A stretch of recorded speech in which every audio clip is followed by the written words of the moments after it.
we're going to look at some of those real-life strategies that people might use. This is just another example of how we can use tables and graphs in real life.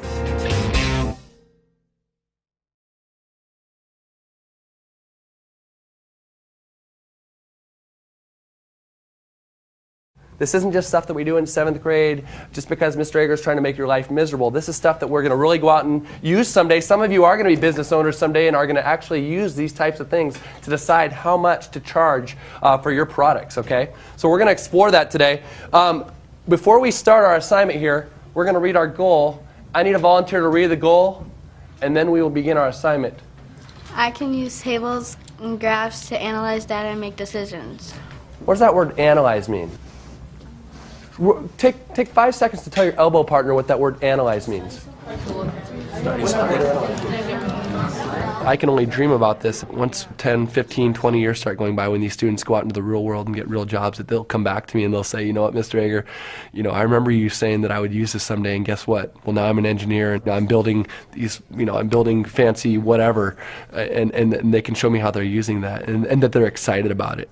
They're not going to try if they don't see it as something that's going to benefit them in some way at some point in their future. Do you think people in real life that own businesses, do you think they try to figure out how much somebody's willing to pay for their product, or do you think they just take a random guess? I think they try to figure out so they can make a better profit. You think they try to figure out? They probably have strategies, right? I highly doubt that they just pull a number out of a hat and say, we've been following these guys the last 2 or 3 lessons. They're getting ready to rent bikes to their customers. Okay, or to let their customers use bikes, but they need to go rent bikes from a business. Now, do you think they're going to want to save money or waste money? They're going to want to save money. So they've got to decide which company they're going to rent from in order to save money and when they should rent from that company, all this stuff. So today you guys are trying to decide, which company they need to rent from. Now you're going to do that by looking at tables and graphs and all this crazy stuff we've been looking at lately. And this is our goal today that really helps us to stay focused. All right, you guys are totally free to start your assignment. As usual, I'm going to be coming around, helping you guys out, asking you some questions. If I'm looking at the number of customers and total price, what happens when they want to charge $600? Number of customers is dependent because it relies on them to buy the bikes. Okay, so you're telling me.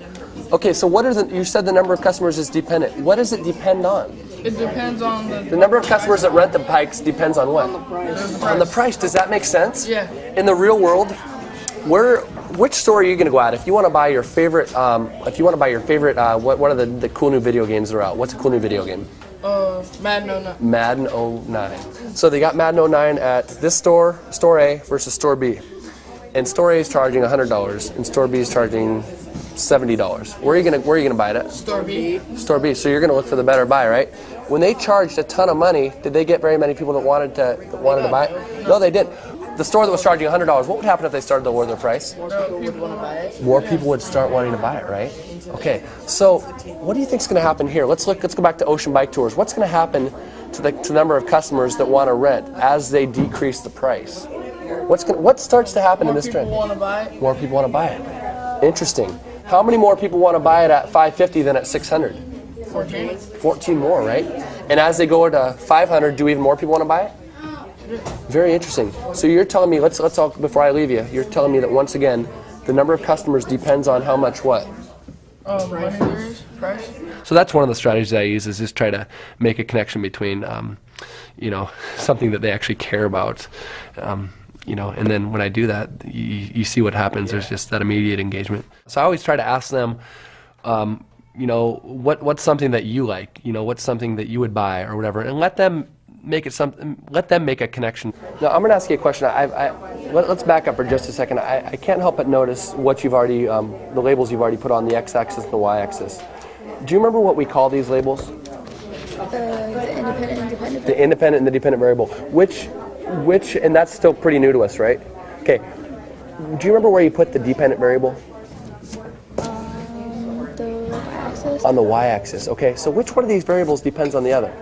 Does the total price depend on the number of customers, or does the number of customers that want to rent bikes depend on The price that they're going to charge. Which one makes the most sense? The price to the customers. So you think the total price depends on the number of customers? Yeah, because if it's a high price, then the customers wouldn't buy Okay. the bike or rent the bike. All right.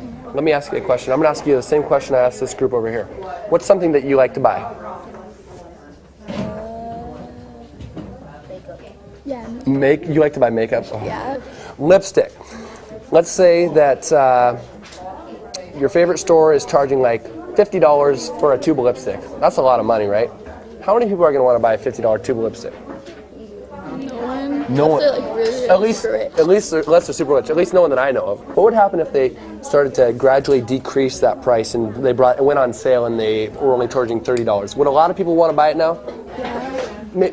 What is $30 still pretty expensive? Yeah. So are a ton of people going to want to buy it? No, but more people than the $50. More people than 50, right? Yeah. Okay. So what happens if all of a sudden they said, you know what, we're going to try to liquidate this place. We're going out of business. We're going to charge $5 per tube.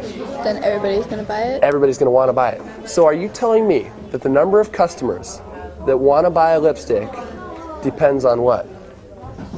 Price. It depends on the price. So how might that situation kind of connect to what we're doing right now? Oh, it's like the same thing, but Looking at your labels now, what are you thinking? After we kind of just discussed that, what are you thinking? I think the price relates on the customers relate on the price. So where do you think the number of customers belongs? Do you think it still belongs where it's at? No. Okay, so has your thinking changed? Yeah. Okay, so do you want to change your thinking? I think you're going to remember more from making that mistake than if you had gotten it right the first time. That's awesome. And so in order to make it real to them, we've got to talk about why it's real. And I've got to let Timmy over here and Felix over here express why he would ever need to use this and for them to get excited about that. 50 bikes a man.